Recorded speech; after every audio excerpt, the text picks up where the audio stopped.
যারা মিথ্যা বা বিকৃতভাবে কোনো বক্তার বক্তব্য উপস্থাপন করে ফটোকার্ড, কন্টেন্ট ইত্যাদি বানিয়ে মানুষের ভাবমূর্তি নষ্ট করে ভিউ সংগ্রহ করে, তাদের এ কাজের কি গুনাহ হয় এবং পরিণতি কি হবে? এ বিষয়ে একটি নসিহা চাই। আমিও আগে এমন কিছু কন্টেন্টের প্রভাবে বিভ্রান্ত হয়েছিলাম এবং অনেক স্কলারকে খারাপ ভেবেছি। খুবই গুরুত্বপূর্ণ একটি প্রশ্ন, প্রিয় দর্শক। খুবই জঘন্য এবং অন্যায় একটি কাজ এটি। আমাদের সমাজে সোশ্যাল মিডিয়াতে আজকাল প্রচুর পরিমাণে এ ধরনের ফটোকার্ড আমরা দেখতে পাই। আমি নিজেও এর ভিকটিম। অনেককে দেখা যায় যে আমাদের ছবি দিয়ে আমাদের নামে এরকম মিথ্যা উক্তি তৈরি করে সেটাকে প্রচার করে অনলাইনে, যেই উক্তি আসলে আমাদের নয়, এবং উক্তিগুলোকে এমনভাবে তৈরি করা হয় যে মানুষ বিশ্বাস করে ফেলতে পারে সেটাকে। অর্থাৎ মানুষের কাছে বিশ্বাসযোগ্য করে বানোয়াট উক্তি, মিথ্যা উক্তি আমাদের নামে এবং অন্য আরো অনেকের নামে তৈরি করে সেটাকে অনলাইনে প্রসার করা হয়। অনেক সময় এগুলো ট্রল করার জন্য করা হয়, অনেক সময় তাকে ব্যক্তিকে হেয় করার জন্য করা হয়, ষড়যন্ত্রের অংশ হিসেবে, শত্রুর অংশ হিসেবে এটি করা হয়। যদি কোনো মুসলমান পরিচয়ধারী কেউ এটি করে থাকেন, তার জেনে রাখা উচিত এখানে বেশ কয়েকটি কবিরা গুনার সমাবেশ রয়েছে। একত্রে অনেকগুলো কবিরা গুনাহ হয়ে থাকে এই একটি কাজের মাধ্যমে। প্রথমত, মিথ্যা অপবাদ হয়। একে তো মিথ্যা, এটা সবচেয়ে বড় কবিরা গুনাহগুলোর একটি। আবার মিথ্যার মধ্যে আবার আপনি শুধু মিথ্যা বলছেন তা নয়, তার মাধ্যমে আরেকজনের নামে মিথ্যাচার করার ফলে তার নামে আপনি অপবাদ দিচ্ছেন। তিনি যেটা বলেন না সেটা তার ব্যাপারে আপনি আরোপ করছেন। সেটি আরেকটি গুনাহের ব্যাপার। এর পাশাপাশি এর মাধ্যমে ওই লোকটাকে আপনি হেয় করছেন, অসম্মানিত করছেন, তুচ্ছ-তাচ্ছিল্য করছেন তাকে সমাজের মানুষের কাছে। সেটি একটি বিষয়। আবার ওই লোকটা সম্পর্কে সাধারণ মানুষের মনে বাজে চিন্তা প্রবেশ করাচ্ছেন। আপনার এই জঘন্য কর্মের কারণে আপনি ফটোকার্ডে বা তার উক্তি হিসাবে যেটাকে আপনি স্টাবলিশ করছেন, এর ফলে মানুষ ওই ব্যক্তি সম্পর্কে ভুল ধারণা পোষণ করে মানুষ গুনাহগার হবেন বা মানুষ ভুলের মধ্যে থাকবেন, বিভ্রান্তিতে পড়বেন। মানুষকে গোমরাহ করার, বিভ্রান্তিতে ফেলার যে গুনাহ, সেটাও আপনার হবে যদি আপনি মুসলিম হয়ে থাকেন। তবে ওলামা ইকরামের ব্যাপারে এই ধরনের ফটোকার্ড তৈরি করে তাদেরকে তাচ্ছিল্য করার বা তাদেরকে হেয় করার যে ব্যর্থ প্রচেষ্টা করা হয়ে থাকে, এটি মোস্ট প্রবাবলি ইসলাম বিদ্বেষী গ্রুপ এর দ্বারা হয়ে থাকে। যাদের মধ্যে আল্লাহর ভয় নেই, আখিরাতের ভয় নেই, তারা যদি এই কাজটি করেন, তো আমরা বলতে চাই তাদের বিবেক অন্তত তাদেরকে বাধা দেওয়ার কথা। আপনার সাথে কারো শত্রুতা থাকলে আপনি যা খুশি তা করতে পারেন না। আপনি একটি অন্যায় কাজ অন্তত করতে পারেন না, লোকটির প্রতি অবিচার আপনি অন্তত করতে পারেন না। আমরা অবশ্য মুসলমান, আমাদেরকে কোরআন শিক্ষা দিয়েছে। আল্লাহ বলেছেন, ওয়ালা ইয়াজরিমান্নাকুম শানাআনু কওমিন আলা আল্লা তা'দিলু ই'দিলু হুয়া আকরাবু লিত-তাকওয়া। কোন সম্প্রদায়ের প্রতি তোমাদের কোনো কারণে শত্রুতা থাকতে পারে। এর মানে এই নয় যে তোমাদের এই শত্রুতার কারণে তার প্রতি কোনো অবিচার করা তোমার জন্য হালাল হয়ে যাবে। বরং বেইনসাফি করা তোমার জন্য কোন অবস্থাতে জায়েজ নয়। সবসময় ইনসাফ বজায় আমাদেরকে রাখতে হয়। কোরআন কিন্তু সেই নির্দেশনা আমাদেরকে দিয়েছে। অতএব আমরা যদি মুসলিম পরিচয় দিয়ে থাকি, তাহলে সেক্ষেত্রে যত বড় শত্রুই হোক না কেন, তার নামে মিথ্যা উক্তি বানিয়ে সেটা দিয়ে ফটোকার্ড তৈরি করে অনলাইনে মানুষকে বিভ্রান্ত করা, এটা নাজায়েজ এবং গুনাহের কথা। সর্বমনা মানুষকে বিভ্রান্ত করা, একজন মানুষের সম্মানহানি করা, তার ব্যাপারে মিথ্যা অপবাদ দেওয়া, অনেকগুলো কবিরা গুনার সমাহার এখানে একসাথে আছে। একটা মানুষের জাহান্নামে যাওয়ার জন্য আর বেশি কিছু প্রয়োজন নেই। আর ইসলাম বিদ্বেষী কেউ যদি এরকম কিছু করে থাকেন, তার বিবেক অন্তত তাকে এই ধরনের কাজ থেকে বিরত রাখা উচিত। যদি তা না হয়, তাহলে তিনি শুধু অমুসলিম নন, তিনি বিবেচনাহীন একজন মানুষ। তার নিজের বিচার তার নিজের করা উচিত। আল্লাহ তাআলা আমাদেরকে এই ধরনের জঘন্য কর্মকাণ্ড থেকে বেঁচে থাকার তৌফিক দান করুন। কোনো অমুসলিম যদি কোনো কারণে আপনার রোষানল থাকে বা আপনি তার প্রতি কোনো কারণে ক্ষুব্ধ থাকেন, তার ব্যাপারেও আপনি এই মিথ্যাচার করার অধিকার ইসলাম আপনাকে দেয়নি, সে শিক্ষা ইসলাম আমাদেরকে দেয়নি। গত শুক্রবার আমাদের মসজিদের খতিব যারা ফুটবল খেলা দেখে ও সাপোর্ট করে, তাদের ঈমান নিয়ে প্রশ্ন তুলেছেন। অথচ ইউটিউবে দেখলাম বিশ্ববিখ্যাত দায়ী ডক্টর ইয়াসির কাদি এটাকে মুবাহ হিসাবে ব্যাখ্যা করেছেন। আলেমদের মতামতের এত ভিন্নতা কেন? আপনি বিষয়টাকে কিভাবে দেখছেন? প্রিয় দর্শক, আপনার মসজিদের খতিব সাহেবের বক্তব্য কিংবা ডক্টর ইয়াসির কাদির বক্তব্য, তার কোনোটি শোনার সুযোগ আমার হয়নি। আমি আপনাকে মোটা দাগে একটি কথা বলে রাখি, সেটি হলো যে বিষয়ে সরাসরি কোরআন বা হাদিসের কোনো ভাষ্য নেই, কোরআন হাদিসের বিভিন্ন মৌলিক নীতিমালা বা ভাষ্যের আলোকে ওলামায়ে কেরাম যেটিকে বোঝার চেষ্টা করেছেন, গবেষণা করার চেষ্টা করেছেন এবং ব্যাখ্যা করেছেন, সে বিষয়গুলো হলো ওলামায়ে কেরামের যার যার বুঝ এবং কনসেপ্ট অনুযায়ী, গবেষণা অনুপাতেই তারা সিদ্ধান্ত দিয়ে থাকেন। যেহেতু মানুষের বুঝ বিভিন্ন রকম হয় এবং মানুষের সবার বুঝ একরকম হয় না, সেক্ষেত্রে ওলামাদের একাধিক মত হওয়াটা এ ধরনের বিষয়গুলোতে অস্বাভাবিক নয়।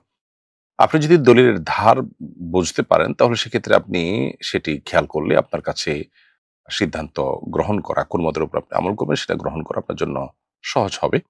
এর বাইরে একটা মৌলিক বিষয় আছে লক্ষ্য করার মতো, সেটি হলো এ ধরনের ইস্যুগুলোতে আমাদের জন্য সতর্কতামূলক পেহলু বা সতর্কতামূলক দিক অবলম্বন করাটা হলো আমাদের জন্য অধিকতর যুক্তিযুক্ত। বিশেষ করে যেখানে হালাল এবং হারাম নিয়ে সংশয় দেখা যায়, জায়েজ এবং নাজায়েজ নিয়ে সন্দেহ সৃষ্টি হয়, সেখানে সতর্কতামূলক সাইডে থাকতে হলে আপনাকে নাজায়েজকে অগ্রাধিকার দিয়ে আপনি একান্ত নিরুপায় না হলে সেটা থেকে বিরত থাকবেন। এটা একটা নীতিমালা। আর তার আলোকে আমি বলতে চাই যে ফুটবল খেলার যে আয়োজনগুলো আমরা স্ক্রিনে দেখে থাকি, এমনিতে আপনি সরাসরি কোথাও ফুটবল খেলা হচ্ছে সেটা দেখছেন, সেখানে যদি কোনো নাজায়েজে লিপ্ত হতে না হয় তাহলে সেটি দেখা নাজায়েজ হওয়ার কোনো কারণ নেই। ধরুন কেউ 3 কোয়ার্টার বা ফুল প্যান্ট পরে ফুটবল খেলছেন এবং মাঠে আপনি সেটি দেখছেন। এই দেখা আপনার জন্য কোনো নাজায়েজ কাজে লিপ্ত হওয়ার কারণ নয়, প্রত্যক্ষভাবে সরাসরিভাবে। তাহলে সেক্ষেত্রে এটি দেখা নাজায়েজ নয়। কিন্তু স্ক্রিনে যে সমস্ত ফুটবল খেলাগুলো আমরা দেখে থাকি বিভিন্ন বড়, বড় ইভেন্টগুলোতে, এগুলো যখন আমরা দেখি প্রথমত খেলোয়াড়রা হাফ প্যান্ট পরা থাকেন এবং তাদের সতর মুক্ত থাকে, সেটি আপনাকে দেখতেই হয়। এটি দেখা ছাড়া আপনি খেলা দেখতেই পারছেন না। এর বাইরে আপনার এই খেলা দেখাকালীন সময়ে প্রতি মুহূর্তে আপনাকে চোখের জেনা করতে হচ্ছে এবং মিউজিক আপনাকে শুনতেই হচ্ছে। আপনি বলবেন যে আমরা তো রাস্তাঘাটে বের হলেও এই ধরনের দৃশ্য আমাদের চোখের সামনে পড়ে, তাহলে কি আমরা রাস্তাঘাটে বের হওয়া নাজায়েজ হবে? উত্তর হলো যে রাস্তাঘাটে বের হওয়া আর এই খেলা দেখার জন্য স্ক্রিনের সামনে বসা, এই দুটি কিন্তু এক জিনিস নয়। স্ক্রিনে বসে খেলা দেখা এটা আপনার কোনো প্রয়োজনের মধ্যে পড়ে না। রাস্তাঘাটে বের হওয়াটা আপনার প্রয়োজনের মধ্যে পড়ে। বিধায় এই জায়গাটাতে আপনার কর্তব্যের অংশ হলো সতর্কতামূলক সাইডে থাকা এবং নাজায়েজ দিকটাকে প্রাধান্য দেওয়া। আমি ব্যক্তিগতভাবে এটাকে নাজায়েজ মনে করি বিভিন্ন ইস্যুর কারণে। মৌলিকভাবে এটি নাজায়েজ না হলেও অন্য বহু নাজায়েজ বিষয়ে লিপ্ত হতে আমরা বাধ্য। যে কাজটি আমার জন্য আবশ্যক নয়, খুব বেশি জরুরি নয়, যেটা আমি এভয়েড করলেও করতে পারি, অথচ সে কাজ এভয়েড না করলে আমাকে নিশ্চিত একাধিক গুনাহে লিপ্ত হতে হচ্ছে, সে কাজ করা জায়েজ হওয়ার কোনো কারণ থাকতে পারে না। এর বাইরে এই আসরগুলো মূলত আপনার মানুষকে আল্লাহর জিকির থেকে গাফিল করা, ইবাদত থেকে গাফিল করার সহ বহুবিধ বিষয় এটার পেছনে নিহিত আছে। সবচেয়ে বড় কথা হলো যে ইবাদত বন্দেগী করার জন্য, আল্লাহর স্মরণের জন্য যে পরিমাণ মনোসংযোগ আমাদের আজকাল দরকার, সে ফোকাসের ঘাটতি আমাদের ঘরে, ঘরে জনে, জনে আজকাল। আমরা কোনো কিছুতেই আসলে ফোকাস ধরে রাখতে পারছি না। ডোপামিন এত বেশি আমাদের চতুর্পাশে, আমাদের মানে এত আয়োজন, যে আয়োজনের ফলে আমাদের প্রতিনিয়ত ডোপামিন নিঃসরিত হচ্ছে এবং ডোপামিন আমরা হাবুডুবু খাচ্ছি বলতে গেলে। সেই এরকম একটা সময় এরকম একটা ইভেন্ট মানুষের মনোযোগকে কত বেশি, মনোযোগের শক্তিকে, সামর্থ্যকে কত বেশি ধ্বংস করে দেয় সেটা বলবার অপেক্ষা রাখে না। আপনি নিজের ইবাদত বন্দেগী, নিজের ফোকাস, মনোযোগ, আল্লাহর স্মরণ এগুলোকে ধরে রাখবার প্রয়োজনে হলেও এ ধরনের ইভেন্ট থেকে আপনার দূরে থাকা উচিত সন্দেহাতীতভাবে। এর বাইরে এটাকে ঘিরে যে জুয়াসহ বিভিন্ন হারাম বিষয়গুলো বিশ্বব্যাপী প্রতিষ্ঠিত হয়ে থাকে এবং সেগুলো আপনার ব্র্যান্ডিং হয়ে থাকে, সেটাও কিন্তু বলার অপেক্ষা রাখে না। বিধায় নানাবিধ কারণে একজন ঈমানদার তার জীবনে মূল্যবান সময়গুলোকে এ ধরনের খেলাধুলার পেছনে, বিশেষ করে যে খেলাধুলা বলা হচ্ছে নিছকই বিনোদন, সেগুলোকে জীবনের খুব গুরুত্বপূর্ণ বিষয় বানিয়ে ফেলা, তার জন্য শত, শত ঘন্টা ব্যয় করা, নিজের মনোসংযোগ নষ্ট করা, সেগুলো দেখতে গিয়ে বহুবিধ গুনাহে লিপ্ত হওয়া, এগুলো কোনো ঈমানদারের জন্য অন্তত সাজানো না। নবী করিম সাল্লাল্লাহু আলাইহি ওয়াসাল্লাম বলেছেন, "মান হুসনি ইসলামিল মারই তারকু মা লা ইয়ানিহি", একজন মুসলমান ইসলামের সৌন্দর্য হলো অনর্থক কাজ থেকে বিরত থাকা। নবী করিম সাল্লাল্লাহু আলাইহি ওয়াসাল্লাম নিজেও কিন্তু কোনো, কোনো খেলা, কোনো, কোনো আপনার শারীরিক কসরতের যে কম্পিটিশন, সেটা উপভোগ করেছেন। এটা ততক্ষণ পর্যন্ত জায়েজ, যেটা আমরা শুরুতে বললাম, যতক্ষণ পর্যন্ত এখানে কোনো নাজায়েজ বিষয় যুক্ত না হচ্ছে, যতক্ষণ পর্যন্ত এটি আপনাকে নেশা তৈরি করতে না পারছে এবং এডিকশন তৈরি না করছে। এই জাতীয় খেলাগুলো যারা নিয়মিত দেখেন এবং ফলো করে থাকেন, এটা তাদের কাছে অনেকটা নেশার মতো হয়ে যায় কিন্তু। বিধায় এই বিষয়গুলো নিয়ে আমাদের ভাববার যথেষ্ট সুযোগ আছে এবং এটিকে জায়েজ যদি কোনো আলেম বলেও থাকেন, তারপরেও সতর্কতামূলক সাইড হবে আপনি এটা থেকে দূরে থাকা, এভয়েড করা।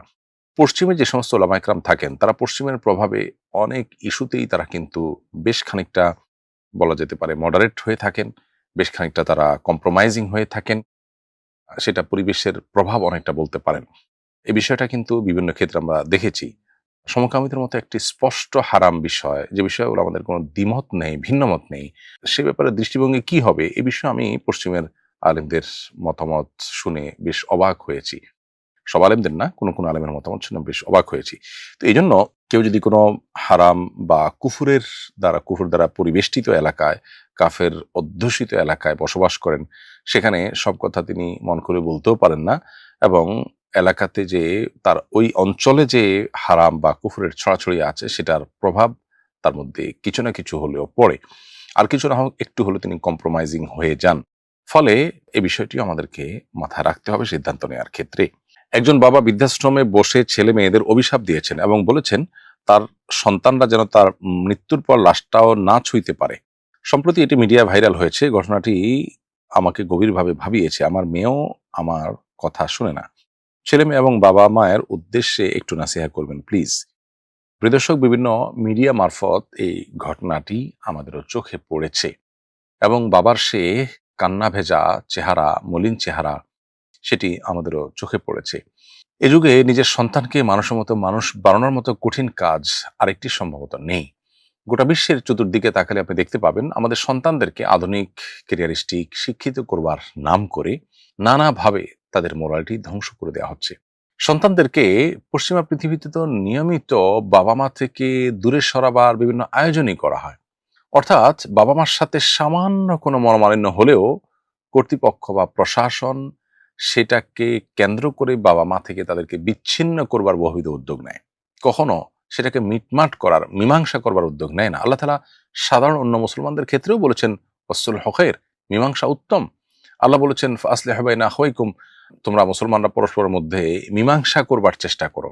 সেখানে মা বাবার সাথে সন্তানের, স্বামীর সাথে স্ত্রীর যদি কোনো কারণে মনোমালিন্য হয়, তাহলে মীমাংসা করার চেষ্টা না করে বরং সেখানে বিচ্ছিন্ন করার চেষ্টা, সেখানে অধিকারের নাম দিয়ে পৃথক করার চেষ্টা, এটা কোনো অবস্থাতেই গ্রহণযোগ্য নয়। এটা মানব সভ্যতার জন্য অন্তত ভালো কিছু বই আনে না। এটি বোঝার জন্য অবশ্য পণ্ডিত হওয়ার প্রয়োজন নেই। বহু পরিবারের হাহাকার আমরা শুনতে পাই শুধুমাত্র এই কৃষ্টির কারণে, কালচারের কারণে। প্রিয় দর্শক, আমাদের সন্তানদেরকে আমরা দিনী চেতনায় উদ্বুদ্ধ করা, এটা কত গুরুত্বপূর্ণ, এই ধরনের ঘটনাগুলো বারবার সে বিষয়টিকে আমাদেরকে স্মরণ করিয়ে দেয়। আমাদের সন্তানরা দুধে ভাতে থাকুক, তারা শিক্ষিত হোক, তাদের ভালো একটা কেরিয়ার গঠন করুক, তারা একটা ভালো জায়গায় যাক, এই বিষয়গুলো আমাদের প্রত্যাশা থাকাটা দোষণীয় নয়। কিন্তু এর চাইতে বেশি আমাদের প্রত্যাশিত বিষয় হওয়া উচিত তারা যেন আল্লাহ ভীরু হয়, তারা যেন আল্লাহর গোলাম হয়, আল্লাহর দাস হয়ে ওঠে। এই জিনিসটি ঠিক রেখে দুনিয়ার যত কিছু তারা অর্জন করতে পারবে সেটা ভালো। আর যদি এই জায়গাটাতে দুর্বলতা রেখে তারা সামনে অগ্রসর হয়, তাহলে এ ধরনের পরিণতি অবশ্যম্ভাবী। আমি বলছি না যে এই চাচা যান, এই বাবাজি তার কোনো ত্রুটি ছিল। অনেক সময় বাবা মার সঠিক চেষ্টা সত্ত্বেও সন্তান বেলাইনে চলে যায়। খোদ নবী রাসূলদের সন্তানরাও অনেক সময় বেলাইনে চলে গেছে। এজন্য ব্যক্তিকে এখানে দোষ দেওয়ার প্রশ্নই ওঠে না। আমি জেনারেল কথা বলছি যে আমরা বেশিরভাগ অভিভাবকরাই আজকাল আমাদের সন্তানদের দুধে ভাতে রাখার বা তাদেরকে পশ লাইফ দেওয়ার কিংবা তাদেরকে সমাজে ভাবসাওয়ালা মানুষ হিসেবে তৈরি করার চেষ্টা আমরা যতটা করি, তার সিকিভাগও তাদেরকে সৎ, আল্লাহভীরু, নেককার এবং আদর্শ সন্তান হিসেবে গড়ে তোলার চেষ্টা করি না। আমরা নিজেরাও টাকার মেশিন, তাদেরকেও টাকা মেশিন বানানোর চেষ্টা করি। তো এই জায়গা থেকে আমাদেরকে সরে আসতে হবে, এই ধরনের নির্মম পরিস্থিতি থেকে বাঁচার জন্য। এর বাইরে আল্লাহ তাআলার কাছে দোয়াও করতে হবে। আমি জানি না আমার এই বাবাজির কষ্ট আদৌ লাঘব হয়েছে কিনা, তার সন্তানদের কানে তার এই আকুতি পৌঁছেছে কিনা, তাদের বিবেক জাগ্রত হয়েছে কিনা। আমরা দোয়া করি আল্লাহ তাআলা তার কষ্ট, মনোবেদনা দূর করে দিন। বৃদ্ধাশ্রমের এই প্রজেক্ট বাংলাদেশে যেন প্রতিষ্ঠিত হতে না হয়। আমাদের সন্তানরা যেন সবাই দায়িত্বশীল হয়, আমরা যেন সবাই দায়িত্বশীল হই। আল্লাহ তাআলা সেই তৌফিক আমাদেরকে দান করুন এবং আমাদের সন্তানদেরকে নিজের নয়ন জোড়ানো, চক্ষু শীতলকারী সন্তান হিসাবে তৈরি করার তৌফিক দান করুন। তাদেরকে সমাজের অসুস্থ যে প্রতিযোগিতা আছে সেই প্রতিযোগিতায় না নামিয়ে বরং তাদেরকে ভালো আমল, নেক আমল এবং ইমানদার হিসাবে বেড়ে ওঠার প্রতিযোগিতা আমাদেরকে অবতীর্ণ করা দরকার। হাফাতা গেঞ্জি পরে নামাজ আদায় করলে কি নামাজ হবে? হাফাতা গেঞ্জি পরে নামাজ আদায় করলে নামাজ হয়ে যাবে। তবে গেঞ্জিটা ফুল হাতা, আপনি সেটাকে গুটিয়ে হাফাতা করেছেন, সেটা হলে সেটা মাকরুহ হবে। আর হাফাতা গেঞ্জি পরে নামাজ পড়লে নামাজ আদায় হয়ে গেলেও এ ধরনের পোশাক পরে মূলত নামাজ পড়া অনুচিত। যে ধরনের পোশাক পরে আপনি কোনো গুরুত্বপূর্ণ জায়গায় কোনো সম্মানিত ব্যক্তির সাথে সাক্ষাৎ করতে ইতস্তত বোধ করেন, সেরকম পোশাক পরে নামাজ পড়া মূলত অনুচিত। আসুন্নাহ ফাউন্ডেশন, উম্মার স্বার্থে সুন্নাহর সাথে।